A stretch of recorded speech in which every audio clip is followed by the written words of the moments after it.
ಭಗವದ್ಗೀತೆ ಅಧ್ಯಾಯ 17 ಶ್ರದ್ಧಾತ್ರಯ ವಿಭಾಗ ಯೋಗ ಶ್ಲೋಕ 14 ದೇವದ್ವಿಜಗುರುಪ್ರಾಜ್ಞ ಪೂಜನಂ ಶೌಚಮಾರ್ಜವಂ ಬ್ರಹ್ಮಚರ್ಯಮಹಿಂಸಾ ಚ ಶಾರೀರಂ ತಪ ಉಚ್ಯತೆ. ದೇವ ದ್ವಿಜ ಗುರು ಪ್ರಾಜ್ಞ ಪೂಜನಂ ದೇವತೆಗಳ, ಬ್ರಾಹ್ಮಣರ, ಗುರುಗಳ ಮತ್ತು ಜ್ಞಾನಿ ಜನರ ಪೂಜೆ. ಶೌಚಂ ಪವಿತ್ರತೆ, ಆರ್ಜವಂ ಸರಳತೆ, ಬ್ರಹ್ಮಚರ್ಯಂ ಬ್ರಹ್ಮಚರ್ಯ, ಚ ಮತ್ತು ಅಹಿಂಸೆ ಇವು ಶರೀರ ಸಂಬಂಧವಾದ ತಪಸ್ಸೆಂಬುದಾಗಿ ಉಚ್ಚತೆ ಹೇಳಲಾಗುತ್ತದೆ. ದೇವತೆಗಳ, ಬ್ರಾಹ್ಮಣರ, ಗುರುಗಳ ಮತ್ತು ಜ್ಞಾನಿ ಜನರ ಪೂಜೆ, ಪವಿತ್ರತೆ, ಸರಳತೆ, ಬ್ರಹ್ಮಚರ್ಯ ಮತ್ತು ಅಹಿಂಸೆ ಇವು ಶರೀರ ಸಂಬಂಧವಾದ ತಪಸ್ಸು ಎಂದು ಹೇಳಲಾಗುತ್ತದೆ. ಮನಸ್ಸು ಬುದ್ಧಿಯನ್ನು ಆತ್ಮದಲ್ಲಿ ನಿಲ್ಲಿಸಿಕೊಳ್ಳುವ ತಂತ್ರವೇ ಪೂಜೆ.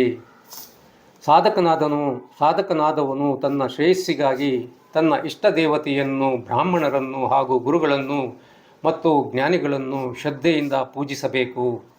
ಈ ಮೂಲಕ ಅವನ ಸಾಂಸ್ಕೃತಿಕ ಬೆಳವಣಿಗೆ ಹಾಗೂ ನೈತಿಕ ಮಟ್ಟದ ಬೆಳವಣಿಗೆ ಆಗುವುದು ಮಾತ್ರವಲ್ಲದೆ ಅವನ ಅಂತಃಕರಣವು ಪೂರ್ತಿ ವಿಕಸನಗೊಳ್ಳುವುದು.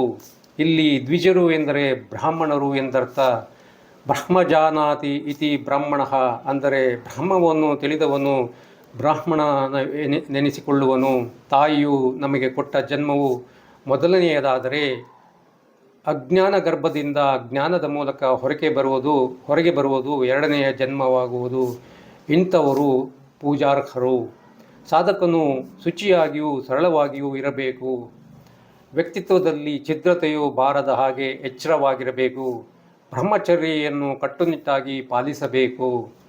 ಬ್ರಹ್ಮಚಿಂತನೆಯಲ್ಲೇ ಸದಾ ಮನಸ್ಸಿನಲ್ಲಿಡುವುದಕ್ಕೆ ಬ್ರಹ್ಮಚರ್ಯ ಎಂದು ಹೆಸರು.